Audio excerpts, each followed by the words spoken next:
देखो दोस्तों, आज हम स्टैटिक जीके की 17वीं क्लास है। अभी तक हम 16 पढ़ा चुके हैं।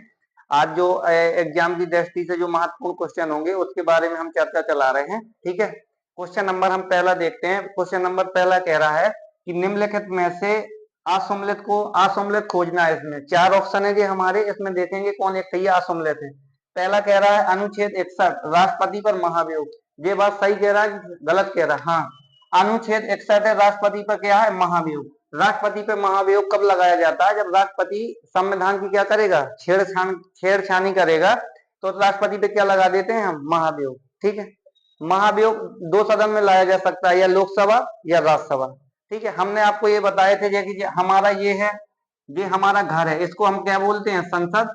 ये संसद है। अब संसद में कितने अंग होते हैं? 3 अंग होते हैं। जैसे कि 3 अंग आपको बताएंगे। ये पहला हमारा है, ये लोकसभा, ये लोकसभा है। फिर इसके बाद हम बताए थे तुमको, ये हमारी राज्यसभा, ये राज्यसभा है। और ये हमारा क्या है? और ये राष्ट्रपति, ये राष्ट्रपति। तीनों को मिला के हम क्या बनाते हैं? संसद। अगर सबसे ज्यादा पावरफुल है तो कौन सी है? संसद। संसद में कितने अंग? 3।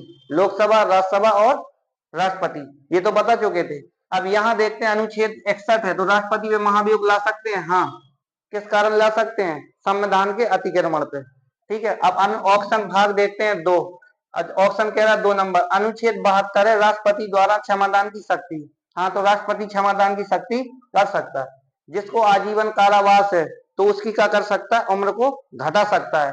या किसी को फांसी की सजा बोल गई है, अगर राष्ट्रपति को ये लगे कि नहीं, गलत तरीका से फांसी, अगर कोई साक्ष्य साक्ष्य साक्ष्य इकट्ठे करके समाधान कर सके राष्ट्रपति, तो राष्ट्रपति किसी की फांसी की सजा को कर सकता है? माफ कर सकता है।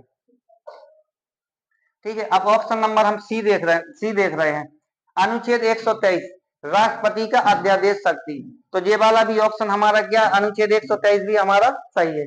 अब अनुच्छेद कह रहा है, डॉग नंबर पे अनुच्छेद हमारा 213 राष्ट्रपति की कार्यपालिका शक्ति। तो राष्ट्रपति की कार्यपालिका शक्ति 213 में ना होगी, अनुच्छेद कौन से में है? 53 में है ना, 53 में। जो राष्ट्रपति की कार्यपालिका शक्ति है, किस अनुच्छेद में? अनुच्छेद 53 में। और 213 में किस बात की चर्चा है? जो राज्यपाल होंगे ना हमारे, कौन होंगे? राज्यपाल। राज्यपाल अध्यादेश जारी कर सकते हैं किस अनुच्छेद के तहत? 213 के तहत। किसके तहत? 213 के तहत। राज्यपाल की नियुक्ति कौन करता है? कौन करेगा? तो राष्ट्रपति। राष्ट्रपति राज्यपाल की नियुक्ति करता है, लेकिन राज्यपाल के वैसे तो कार्यकाल 5 साल का होता है, लेकिन राष्ट्रपति के इच्छानुसार होता है। एक राज्य में एक राज्यपाल, जैसे कि अधिकतम एक राज्यपाल कितने राज्यों में राज्यपाल रह सकता है? 2 राज्यों में भी रह सकता है। उस राज्य का क्या ना होना चाहिए? निवासी नहीं होना चाहिए। ये सारी चीजें। अब ऑप्शन नंबर हम जो क्वेश्चन नंबर दूसरा देखते हैं, तो देखो एक आध और देखेंगे। जैसे अनुच्छेद हम और कह दें कि अनुच्छेद 143, ये क्या है हमारा? अनुच्छेद 143 है। अनुच्छेद 143 में किसकी चर्चा है? तो अनुच्छेद 143 का मतलब ये होता है कि राष्ट्रपति किससे सलाह ले सकता है? राष्ट्रपति किससे सलाह ले सकता है? सर्वोच्च न्यायालय से। किससे ले सकता है? सर्वोच्च न्यायालय से कोई सलाह मांग सकता है। अनुच्छेद किसके तहत? अनुच्छेद 143 के तहत। समझ गए ना बात को? और हम तुमको भाग अगर संविधान में देखेंगे, संविधान में भाग, अब संविधान की बात करते हैं हम। ये हमारा क्या है? भारतीय संविधान। जब ये संविधान लागू हुआ था, इसमें भाग कितने थे? भाग कितने थे? 22। और अभी भी कितने हैं? 22। लेकिन का खा जोड़ के वो अलग बात है। अभी वर्तमान में कितने हैं? 22 भाग हैं। अगर हम तुमसे पूछे अनुच्छेद संविधान में कुल अनुच्छेदों की संख्या कितनी है, तो अनुच्छेद 395। कितने? 395। फिर इसके बाद हम देखेंगे अनुसूचियां। जब संविधान लागू हुआ था, अनुसूचियां कितनी थी? अनुसूचियां थी हमारी, अनुसूचियां थी 8, लेकिन वर्तमान में अनुसूचियों की संख्या कितनी है? 12 है। ठीक है, अब भाग हम जैसे भाग एक में किस बात की चर्चा है? राज्यों का संघ। भारत कैसा है? राज्यों का संघ। अब 2 में भाग में तो किस बात की चर्चा है? तो नागरिकता का प्रावधान है। और भाग 3 में किस बात की चर्चा है? 3 में बताएंगे तो हमारे मौलिक अधिकार हैं। और 4 में क्या? हमारे नीति निर्देशक तत्व। और 4 के ए में क्या है? 4 के ए में हमारे हैं तुम्हारे मौलिक कर्तव्य। कौन से हैं? मौलिक कर्तव्य। मौलिक कर्तव्य कब जोड़े गए थे? 42वां संविधान संशोधन 1976 में। कौन सी समिति? सरदार सूर सिंह समिति के द्वारा जोड़े गए थे। पहले मौलिक कर्तव्य कितने थे? 10। अब वर्तमान में 11। 11वां मौलिक कर्तव्य कब जोड़ा गया था? 86वां संविधान संशोधन 2002। कब जोड़ा गया था? 86वां संविधान संशोधन 2002। 6 से 14 साल तक के बच्चों की माता पिता का कर्तव्य है कि उसको शिक्षा या सही दिशा में कर रखे, शिक्षा या सही दिशा में अपना मतलब बच्चों को सही ढंग से क्या कर सही दिशा या हाँ ये तो देखिएगा मौलिक कर्तव्य 11 यही कहता है कि प्रत्येक माता पिता अभिभावक का यही है कि बच्चों को अपनी सही रास्ता या सही लाइन दिखाए, ठीक है। और 6 से 14 साल तक के बच्चों को अब डाल दिया गया अनुच्छेद 21 के काम है, वो हमारा मौलिक क्या हो गया अधिकार कि 6 से 14 साल तक के बच्चों को जो सरकार शिक्षा देती है, कैसी शिक्षा देती है, फ्री शिक्षा देती है। तो ये हमारा क्वेश्चन पहला था। अब क्वेश्चन हम दूसरा देख रहे हैं। ये देखना, ये दूसरा क्वेश्चन है। ये कह रहा है निम्न में से कौन सा कर अप्रत्यक्ष कर है, ठीक है। अब हम कर बताए थे आपको, एक होता है प्रत्यक्ष और एक होता है अप्रत्यक्ष। अब यहाँ देखेंगे ये आय कर, ये अप्रत्यक्ष कर है कि अप्रत्यक्ष कर। दूसरा ऑप्शन है निगम कर, ये प्रत्यक्ष है कि अप्रत्यक्ष। और ये तीसरा है हमारा जीएसटी। और डॉग नंबर में एक ये कह रहा है कि इनमें से सभी। तो देखना बाबू, ये हमारा कौन सा कर है, अप्रत्यक्ष कर है। जो जीएसटी है ये कैसा है, अप्रत्यक्ष कर। इसको लागू कब किया था, 1 जुलाई 2017 से। कब से, 2017 से। प्रथम राज्य कौन सा था, प्रथम राज्य हमारा कौन था, असम, ठीक है। कहाँ के मॉडल से, किस देश के मॉडल से ली थी हमने ये जीएसटी लेके आए थे, तो कनाडा के। कहाँ के मॉडल से ली थी हमने, कनाडा के। अब तुमसे पूछेंगे जो संविधान में संशोधन किया गया था, कौन सा संविधान संशोधन था, जो जीएसटी के लिए संविधान में संशोधन किया गया था, कौन सा संविधान संशोधन था। तो 101 में कौन सा था, 101 में संविधान संशोधन था। और हमने जो 100वां संविधान संशोधन था जो बाबू, कौन था 100वां, ये कहा था 3 बीघा कॉरिडोर। कौन था, 3 बीघा कॉरिडोर भारत और बांग्लादेश का भूमि अधिग्रहण से संबंधित था। और 101 में कौन था, जीएसटी के लिए। तो जीएसटी कैसा कर है, प्रत्यक्ष की अप्रत्यक्ष है। तो हमारा जो अप्रत्यक्ष कर है, कौन सा कर है, अप्रत्यक्ष कर है। ये इनडायरेक्ट कर है, ठीक है। जीएसटी कितने प्रकार की हमने बताए थे तुम्हें, कितने, 4। कितने प्रकार की, 4 प्रकार की। अब यहाँ देखते हैं, यहाँ देखना, अब ये आयकर है, ये कौन सा कर है, प्रत्यक्ष कर है। आयकर कैसा कर है, प्रत्यक्ष। और निगम कर भी कैसा करे बाबू, ये भी हमारा क्या है, प्रत्यक्ष कर है। याद रखिएगा, पूछता है कभी कभी। आयकर कैसा करे हमारा, प्रत्यक्ष। और निगम कर प्रत्यक्ष। और जीएसटी कैसा है हमारा, अप्रत्यक्ष, ठीक है ना। अब अगला क्वेश्चन देखते हैं, तीसरा। देखो ये हमारा तीसरा क्वेश्चन है, ठीक है। यहाँ एक तरफ हमारे क्या है, ये है हमारे महाद्वीप और ये है हमारे महासागर। तुमसे पहले महाद्वीप की चर्चा करते हैं हम। तुमसे पूछेगा विश्व में सबसे बड़ा महाद्वीप कौन सा है, तो ये सबसे क्या है, सबसे बड़ा महाद्वीप। और सबसे ज्यादा जनसंख्या वाला महाद्वीप कौन सा है, तो जनसंख्या वाला भी हमारा क्या है, एशिया महाद्वीप, ठीक है। अब एशिया महाद्वीप में तुमसे पूछेगा बाबू जिसमें सबसे ज्यादा जनसंख्या, वैसे अभी है, अभी मान चीन में, लेकिन हो गई है किसमें, कौन सा देश है, अपना भारत। कौन सा है, भारत। अब तुमसे पूछेगा एशिया महाद्वीप की सबसे बड़ी नदी बतानी है, ठीक है। तो यांगसी क्यांग, और यांगसी क्यांग, भारत की सबसे बड़ी नदी कौन सी है, गंगा। और श्रीलंका की सबसे बड़ी नदी कौन सी है, ठीक है, उसे को क्या बोलते हैं, महाबोधि गंगा, ठीक है ना। याद रखिएगा। फिर एशिया, जी एशिया हो गया है। अब एशिया में, अब तुमसे पूछेगा एशिया का विकसित देश कौन सा है, तो एशिया का जो विकसित देश है हमारा वो है जापान। कौन सा देश विकसित है, जापान, ठीक है। जापान की अगर राजधानी पूछेगा तो राजधानी याद रखिएगा, राजधानी क्या है, टोक्यो। टोक्यो है, कहा है, टोक्यो। और मुद्रा क्या है, क्या है, जापान की मुद्रा बताएं, ठीक है। तो कमेंट बॉक्स में बताइएगा।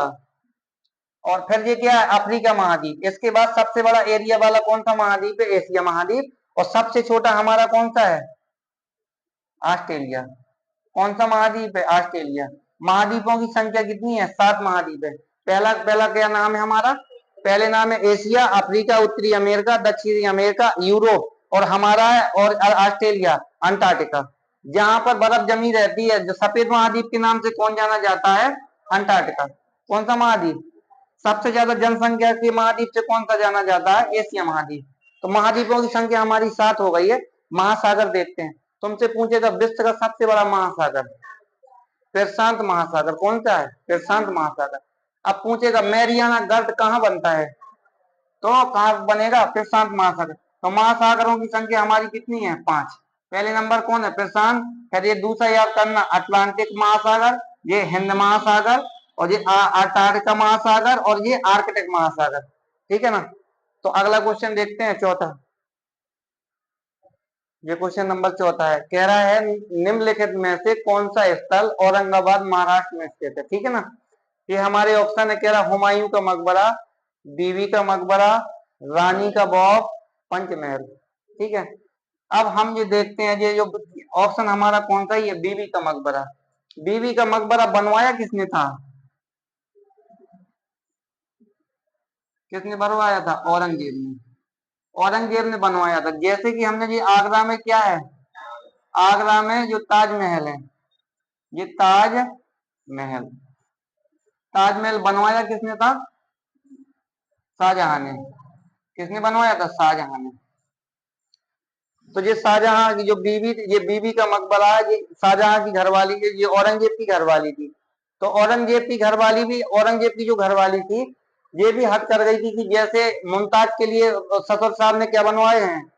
ताजमहल बनवाए हैं, तो मेरे लिए भी क्या बनाना है? ताजमहल से ज्यादा अच्छा बनाना है। लेकिन औरंगजेब पे अधिकतम लड़ाई में उठ जा रहा है, ज्यादातर का लड़ता रहा लड़ाई। उसके बाद इतना इतना जो पैसा था बचा नहीं, तो उसने पूछता है कभी कभी क्वेश्चन कि ताजमहल की भद्दी नकल के नाम से कौन सी इमारत जानी जाती है? तो कौन सी है? ये बीवी का मकबरा। बीवी का मकबरा है कहाँ पर? औरंगाबाद महाराष्ट्र में। बनवाया किसने था? औरंगजेब ने। ताजमहल की भद्दी नकल के नाम से कौन जाना जाता है? अब तुमसे पूछेगा हुमायूं का मकबरा कहाँ पर है? तो दिल्ली में। कहाँ पर है? दिल्ली में। याद रखिएगा। हुमायूं के पिता का क्या नाम था? बाबर। क्या नाम था? बाबर। इनकी हुमायूं की जो बहन थी, ये हुमायूं की जो बहन थी, क्या नाम था? गुलबदन बानो बेगम। गुलबदन बानो बेगम था। इसने लिखा था हुमायूं नामा, एक पुस्तक थी। क्या नाम? कौन सी पुस्तक थी? हुमायूं नामा। हुमायूं नामा पुस्तक थी। किसने लिखी थी? गुलबदन बानो बेगम ने लिखी थी। ठीक है। हुमायूं नामा पुस्तक के लेखक कौन है? गुलबदन बानो बेगम। अब तुमसे कभी कभी पूछता है, ये बाबर है ना, ये कौन से वंश का संस्थापक था? तो मुगल का। मुगल वंश का संस्थापक कौन था? बाबर। कौन था? बाबर था। याद रखिएगा, मुगल वंश का। बाबर ने भारत में कितने आक्रमण किए हैं? तो कितने आक्रमण किए हैं? 5। कितने आक्रमण किए हैं? 5 किए। अब यहाँ देखते हैं हुमायूं का मकबरा कहाँ पर है? दिल्ली में। हुमायूं किसका पुत्र था? बाबर का। ठीक है। और हुमायूं की बहन का क्या नाम था? गुलबदन बानो बेगम। और हुमायूं नामा पुस्तक के लेखक कौन है? गुलबदन बेगम। और बाबर नामा एक आत्मकथा थी, तो किसने लिखी थी? बाबर। उसी का उसका फारसी में अनुवाद करवाए थे, तुजू के ए बाबरी। ठीक है। क्या करवाए थे? तुजू के ए बाबरी। अब ये हो गया हमारा। फिर इसके बाद रानी का बाग कहाँ पर है? ठीक है। ये रानी का बाग है गुजरात में। कहाँ पर है ये? गुजरात में। याद रखिएगा, क्वेश्चन पूछता है रानी का बाग कहाँ पर है? गुजरात। फिर पंचमहल, ये पंचमहल कहाँ पर है? फतेहपुर सीकरी। फतेहपुर सीकरी में। फतेहपुर सीकरी में। लेकिन बनवाया किसने था? अकबर। पंचमहल और शीश महल, ये सारे किसने बनवाए थे? अकबर ने। कहाँ पर? फतेहपुर सीकरी में। तो इतने फैक्ट याद रखिएगा। सबसे महान राजा मुगल में कौन बना? तो अकबर। कौन? अकबर। स्थापत कला के नाम से कौन विख्यात था? तो शाहजहां। स्थापत कला के नाम से कौन? शाहजहां। लेकिन महान पारखी कौन था? चित्रकला का महान पारखी तो जहांगीर। याद रखिएगा, चित्रकला का महान पारखी कौन था? जहांगीर। स्थापत कला का कौन था? शाहजहां। लाल किला किसने बनवाया था? शाहजहां ने। ठीक है। और ताजमहल भी किसने बनवाया था? शाहजहां ने। अगला क्वेश्चन देखते हैं हम, 5वां। देखो, असत्य को पहचानना है। पहला कह रहा भारत का पुष्प या फूल कमल है। ये बात सही है कि गलत है? बोलो। भारत का जो राष्ट्रीय फूल या पुष्प कमल, सही है। दूसरा कह रहा है भारत का राष्ट्रीय जलीय जीव गंगा की डॉल्फिन, ये सही है। ये वाला हमारा क्या है, ये ऑप्शन हमारा सही है और ये वाला भी ऑप्शन हमारा सही है। फिर कह रहा है प्रोजेक्ट एलिफेंट की शुरुआत कब हुई थी, 1973। तो ये वाला हमारा गलत है, कब हुई थी, 1992। कब हुई थी, 1992। अंतरराष्ट्रीय हाथी दिवस 12 अगस्त को मनाया जाता है, तो ये बात भी हमारी क्या है, सही है। ये बात भाई हमारी क्या है, सही है। तो अगला क्वेश्चन देखते हैं, छठवां। देखो भैया ये हमारा छठवां क्वेश्चन है। ये कह रहा है कि नक्सलवादियों के आत्मसमर्पण के लिए कौन सा अभियान चलाया गया था, ठीक है ना। यहाँ हमारा ऑपरेशन मेघदूत, ऑपरेशन विजय, ऑपरेशन पोलो और लॉन बरातू, ठीक है। तो ऑपरेशन ये मेघदूत था, ये जो कौन सा है, सियाचिन ग्लेशियर, जो कौन सा, सियाचिन, जो सियाचिन जो समझौता हुआ था किस किस के बीच चलाया गया था, भारत और चीन के बीच। कब चलाया गया था, 1900, हाँ भारत और चीन के बीच चलाया गया था, ठीक है। फिर पूछ रहा है ऑपरेशन विजय, जो ऑपरेशन विजय कब चलाया गया था, 26 जुलाई 1999, ठीक है, 26 जुलाई 1999। और ऑपरेशन पोलो, जब भारत में हैदराबाद को मिलाया गया था, हैदराबाद के जो निजाम थे, हैदराबाद को मिलाया गया था किस अभियान के द्वारा, ऑपरेशन पोलो के द्वारा। और ये नक्सलियों का आत्मसमर्पण के लिए कौन सा चलाया गया था, लोन बरातू। कौन था ये, लोन बरातू चलाए गए थे, वो ऑपरेशन कौन सा चलाया गया था, लोन बरातू। तो याद रखिएगा ये कब चलाया गया था, 1984, 1999। और ये वाला कौन, ऑपरेशन ऑपरेशन पोलो किस किस के लिए था, हैदराबाद, हैदराबाद को काय में शामिल किया गया था, हैदराबाद को जब भारत में मिलाया गया था, तो किस अभियान के द्वारा मिलाया गया था, लोन बरातू के। ये यूपी लेखपाल में क्वेश्चन पूछा गया था मेंस में, ठीक है। और ये कौन सा नक्सलवादियों के लिए चलाया गया था ऑपरेशन, कौन सा, लोन बरातू, ठीक है। और ऑपरेशन विजय, ये कारगिल विजय दिवस मनाते हैं कब, 1999, 26 जुलाई 1999, ठीक है बाबू, याद रखिएगा। ऑपरेशन मेघदूत सियाचिन पे बनाएगा 1984। अब अगला क्वेश्चन देखते हैं, सातवां। देखो ये क्वेश्चन है हमारा, लास्ट क्वेश्चन है आज का। ये कह रहा है हैंसन रोग किस रोग को कहते हैं, क्वेश्चन आया है, पूछा गया, ठीक है। तो देखते हैं ऑप्शन में, कुष्ठ रोग को, टिटनेस को, रेबीज को और हीमोफीलिया। तो किसको कहते हैं हम, कुष्ठ रोग, किसको कहते हैं हम, कुष्ठ रोग को। अब ये टिटनेस है, इसका अन्य नाम है धनुष टंकार रोग बोलते हैं। टिटनेस है जैसे कोई लोहा है, लोहा में जब कभी चोट वोट लग जाती है, खरोंच लग जाती है, अगर इसका टिटनेस का इंजेक्शन नहीं लेते हैं तो कभी कभी क्या हो जाता है, टिटनेस हो जाती है, उसके कारण व्यक्ति की क्या हो सकती है, मौत हो जाती है ना। इसको बोलते हैं, ये जबड़ा रोग भी बोलते हैं ना। अब ये रेबीज है, रेबीज किसके काटने से होता है, कुत्ता के काटने से कौन सा रोग होता है, रेबीज। और ये हीमोफीलिया है, ठीक है, कौन सा है, हीमोफीलिया। तो ऑप्शन नंबर कौन सा ही है हमारा, कुष्ठ रोग है। और जो चैनल में नया हो तो सब्सक्राइब जरूर करें और शेयर कर दें।